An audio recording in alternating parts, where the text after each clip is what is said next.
afternoon, all. I thought I'd take a few moments to offer a few comments on the strategy for South Asia that President Trump outlined last night in his address to the nation, and then take a few of your questions on that subject. I think the President did a fairly thorough job in terms of describing the new military approach, and I think the important point in that is a conditions-based approach as opposed to a time-based approach that had specified troop ceiling levels and timetables. And I think the President's been quite clear that what will be different this time is he has empowered our military commanders on the ground to make more timely decisions, to conduct battlefield operations based upon the conditions on the ground with the battle plans that Secretary of Defense Mattis will be approving. That is going to change the dynamic on the ground considerably. These are some of the same tactics that have been employed in the very successful campaign to defeat ISIS in Syria and Iraq. And so I think we're taking a lot of lessons learned from our success there, and we'll translate those to Afghanistan. This is going to take some time for our military to go through a new set of training with some of the Afghan forces. The fighting will still be borne by the Afghan forces, by their military and their security forces. But we believe that we can turn the tide of what has been a losing battle over the last year and a half or so, and at least stabilize the situation and hopefully start seeing some battlefield victories on the part of the Afghan forces, who have fought very bravely, but they've been fighting, I think, with less than full capabilities that we can give them. I think similarly on the diplomatic front, we too are going to adopt a conditions-based diplomacy. We're going to condition our efforts along with the progress we see being made by the Afghan government, who must continue the reform efforts that we've been working on for some time, in particular much more rigorous efforts around the anti-corruption. Now, part of the corruption challenge in some respects has been the methods and ways in which we have been delivering some of our aid. We've not been as accountable, I think, to ourselves in terms of ensuring that our aid programs, development programs, are delivering the results that they were intended to deliver. Some of that has been challenged by the security environment. It's very difficult for many of our aid workers to operate in Afghanistan. So as the security environment improves, we expect to adopt a different approach as to how we deliver on the development and assistance that supports the Afghan government in their reforms as well. I think the President was clear this entire effort is intended to put pressure on the Taliban, to have the Taliban understand you will not win a battlefield victory. We may not win one, but neither will you. And so at some point, we have to come to the negotiating table and find a way to bring this to an end. Now, this is a regional approach, and part of why this effort took as long as it did is we chose not to just focus on Afghanistan, but we undertook a fairly comprehensive review of our relationships in Pakistan and our relationship with India. And we see this approach as requiring an integration of all three of those strategies, and use Pakistan, India to also bring pressure to bear on the situation in Afghanistan. Pakistan in particular can play an important role here, certainly in delivering the Taliban to the negotiating table. Pakistan has suffered acts of terrorism. Their citizens have suffered acts of terrorism as dramatic as any we've seen anywhere. And we stand ready to help Pakistan address terrorist organizations inside of their country, but they must adopt a different approach themselves.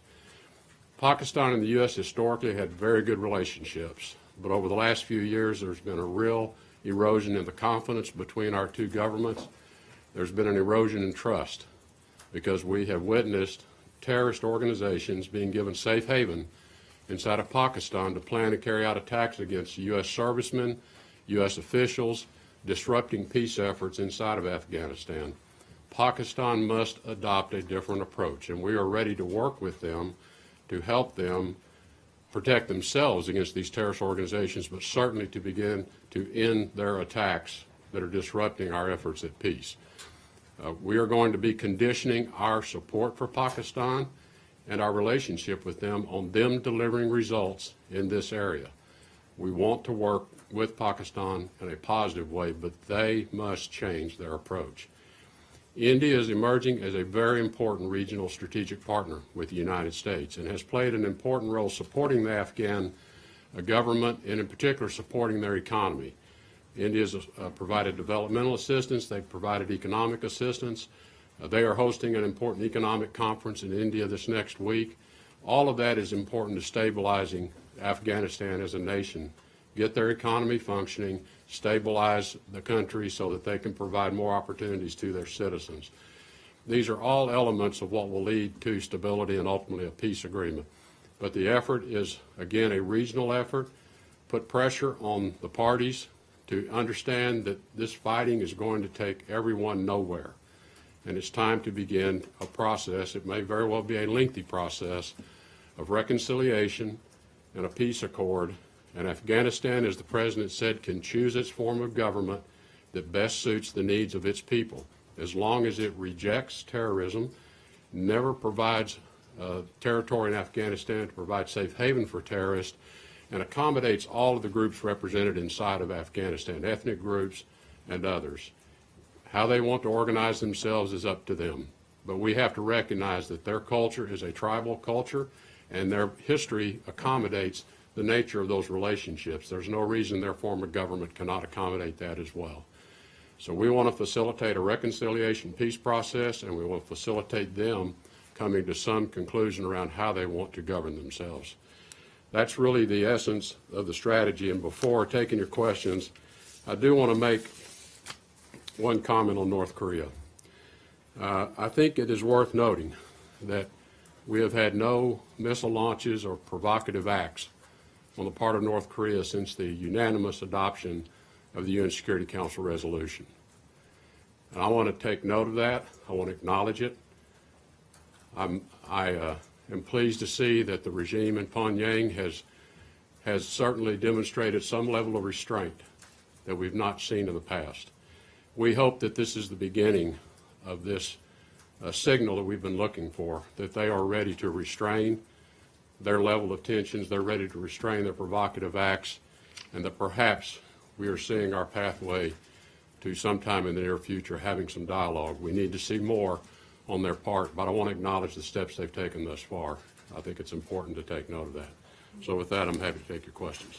I'll call out on some of the reporters here. Please keep your questions tight. We don't have that much time today. Matt Lee from the AP will start with you. Thanks. I'll be really brief. It seems like, to me at least, that with the no nation building concept that the President laid out last night and what you just said, that the main difference, other than the timetable part of the military stuff, the main difference between this new approach and the old one is that you're eliminating 2/3 of what used to be known as the clear, hold, and build strategy. In other words, we clear, or you clear, you hold, and we won't build, you will. So if that's correct, what happens to the anti-corruption efforts that you mentioned, the good governance, the counter-narcotics, the education programs? What happens to those? And more specifically, what's that going to mean for particularly Afghan women and girls who have been assured for the last 16 years by two separate administrations that they wouldn't be abandoned? Well, I don't want to suggest that there's that dramatic a difference in terms of our expectations for Afghan government performance. And as you point out, there's been enormous strides achieved in Afghanistan, both in terms of the numbers of millions of children that are now in schools being educated. The role of women in the Afghan economy now has been dramatically changed. I don't expect any of that to be rolled back. I think that has become part of the Afghan government structure. It's become part of what the Afghan people themselves, I think, expect. If you go back many years ago, prior to all of this disruption, that was Afghanistan. That was the nature of Afghanistan 30, 40, 50 years ago. So I think it is part of their culture already. We want to support that. In terms of the clear and hold, that is still the approach, is that areas will be cleared and Afghan security forces can hold those areas, thereby enabling some growth in the Afghan economy. Part of what Afghanistan struggles under is they do not have control over but a portion of their economy. So as the forces are able to either hold areas and stabilize them, certainly not give up further ground, and they're still losing ground today, as you well know. So this is going to take a little while. but is to stabilize and then hopefully begin to regain control. And as ground is gained, it will be held by Afghan security forces, while allowing the Afghan government to continue what it has been very successfully doing under our assistance now for many years, and not roll back any of those gains that have been made. I don't think that's the aspiration of the Afghan government or the Afghan people either. So we're going to continue to help them institutionally. We may be taking different approaches and not putting so much of the U.S. taxpayer dollar on the ground, building schools and building infrastructures. We think there are plenty of others that we're going to call upon for assistance as well. Rather, we're there to facilitate and ensure that there is a pathway for reconciliation and peace talks as this pressure begins to take hold. And we believe, we already know there are certain moderate elements of the Taliban who we think are going to be ready and want to help develop a way forward. How long that will take will be, again, based on conditions on the ground. Thank you very much. Mr. Secretary, a question that embraces both the military side and the diplomatic side. On the military side, won't the new rules of engagement mean that in the short term, at least, our forces will be more at risk because they will be potentially doing night raids against the Taliban again, not just training, but actually supporting in a more active role, because the Afghan troops are not all up to par here to push back against the Taliban advance. And on the diplomatic side, why didn't the president mention Russia's rearming of the Taliban, which General Nicholson has been talking about very openly? He seemed to be letting Russia off the hook in his speech. And do you have enough people, given the fact that there are not Trump-confirmed diplomatic appointees in many of these positions in the region? Well, on the military operations side of it, I would really defer to the Department of Defense to answer that one, other than I know the approach is going to be, as I said, similar to what we have had success elsewhere. As Secretary Mattis describes it, it's a by, with, and through approach. And I think that's part of why the need for a step up in troop levels is so we can now at the battalion level organize and help the Afghan Army fight in a different way with close ground advisement at the battalion level and the ability to call in support on a more timely basis as needed to ensure victory as opposed to either stalemate or defeat. With respect to the comment about Russia, to the extent Russia is supplying arms to the Taliban, that is a violation, obviously, of international norms, and it's a violation of UN Security Council norms. We certainly would object to that and call Russia's attention to that. If anyone's going to supply arms, it needs to be through the Afghan government. In terms of our footprint on the ground, we have very competent, capable, experienced people there now. Our Afghan ambassador is remaining on the job at this time. We have a Pakistan ambassador that's been nominated. We hope to have that person cleared through the process soon. And even in the transition in Afghanistan, as Ambassador Hale transitions out, we've nominated Ambassador Bass, very experienced diplomat, been running the embassy in Ankara, Turkey, very complex place. He's very well equipped to step into this situation as well. And we are looking at a couple of different people for the Special Representative to Afghanistan Pakistan position. It's open currently. It's being filled with a very experienced individual today. So we're ready to get going with very competent people we have, and I'm not at all concerned about the competency level or the experience of the people that we have working on this. I'm quite confident with them. And India? This next question, Martha Raddatz from ABC. Sorry, Secretary Tillerson, I know you don't want to talk about the military, but you were just using some military terms and battalion level and that. I know and understand why the administration does not want to talk about tactical moves, but strategy. Don't the American people deserve to know approximately how many more of their sons and daughters will be going back to Afghanistan in a war that's lasted nearly 16 years? Well, I think, and I don't want to speak for Secretary Mattis, but I think the intent is there will be visibility to troop levels once the decision has been made. I think what the President has conveyed, and I agree wholeheartedly with him, is that we are not going to signal ahead what our plans are. We're not going to signal ahead an increase, a decrease, the timing of any of that. It will be driven by conditions on the ground. The only way we can defeat an enemy that is as nimble and as cagey tactically as this enemy is, we have to be as cagey and tactical as they are. And we've not been fighting that way. Could that include strikes in Pakistan? I'm not going to comment on what it could include, but the President's been clear that we are going to protect American troops and servicemen. We are going to attack terrorists wherever they live, and we have put people on notice that if you are harboring and providing safe haven to terrorists, be warned, be forewarned.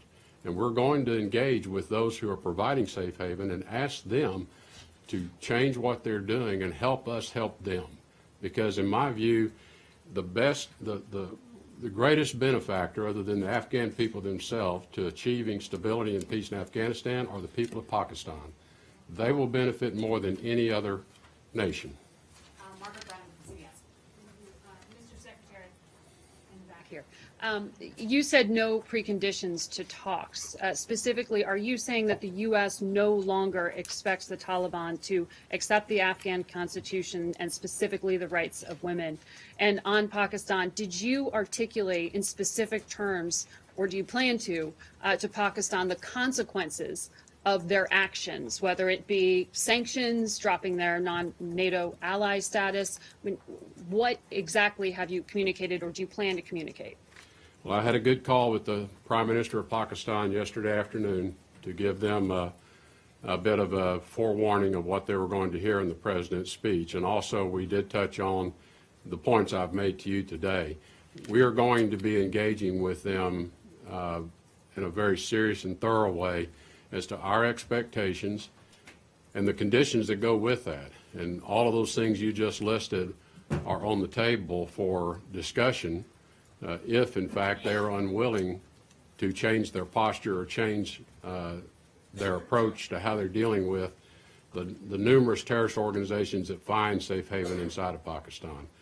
Again, it is in Pakistan's interest to take those actions. When we say no preconditions on the talks, I think what we are saying is, look, the government of Afghanistan and the Taliban representatives need to sit down and sort this out. It's not for the U.S. to tell them it must be this particular model, it must be under these conditions. And I think that's what the President means when he says we're no longer nation building. Look, we've tried taking certain principles and forms around the world, and sometimes it works, and a lot of places it doesn't work. We don't know what's going to emerge here.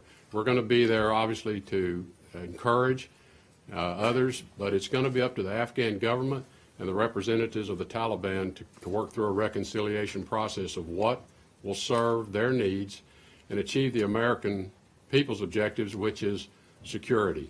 No safe haven for terrorists to operate anywhere in Afghanistan now or in the future. Tom Rogan with the Washington Examiner. Mr. Secretary, you mentioned the force protection concerns, and Ambassador Bass shortly going to Afghanistan and the SRAP discussions. But how are you going to get someone who is able to go out beyond the wire and negotiate functionally, regularly, in that weekly basis with individuals from the Haqqani network and that force protection concern? Well, we are going to have to improve the security environment. It is not, the environment today is not conducive to carrying out those types of activities. You're exactly right. And so part of what we're going to have to do is first ensure we're ready to engage when conditions permit us to engage. It again is why Pakistan is very important in this discussion as well. Pakistan can facilitate much of that discussion. And there are other regional players to which this particular conflict and this unstable situation in Afghanistan are important. We've had discussions with the Chinese about a role they might be able to play. We've had discussions with the Russians about the role they could play if they choose to. And certainly regional players in the Gulf, GCC member countries, are very interested in seeing this area in Afghanistan stabilized as well. So there are a lot of partners out here on the periphery that I think will have, from time to time, important roles they can play. Ultimately, it comes down to the two parties, the Afghan government and the Taliban representatives.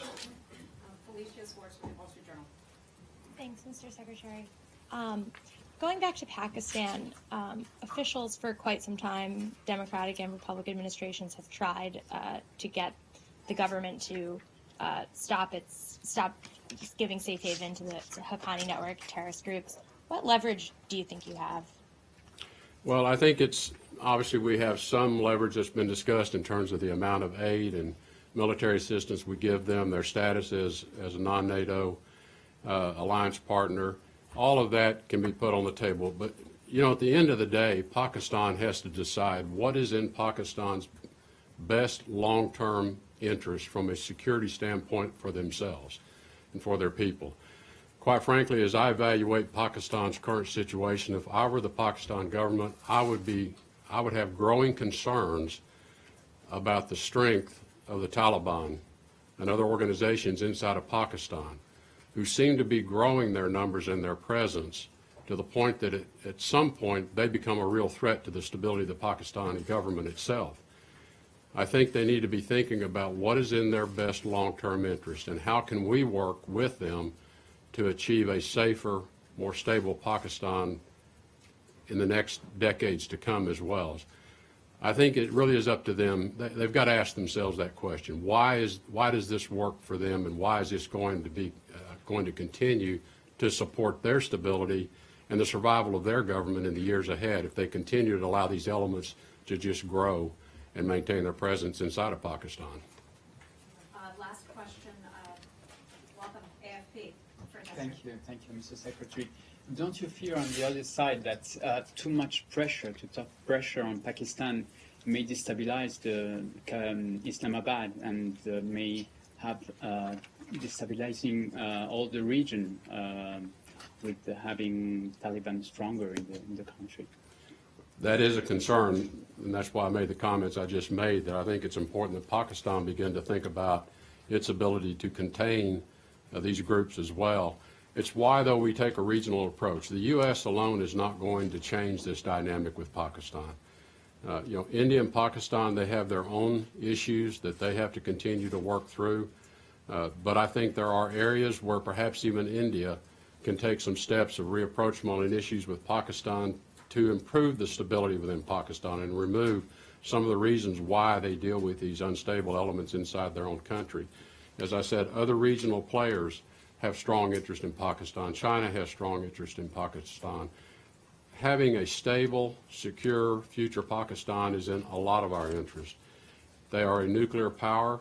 We have concerns about their weapons, the security of their weapons.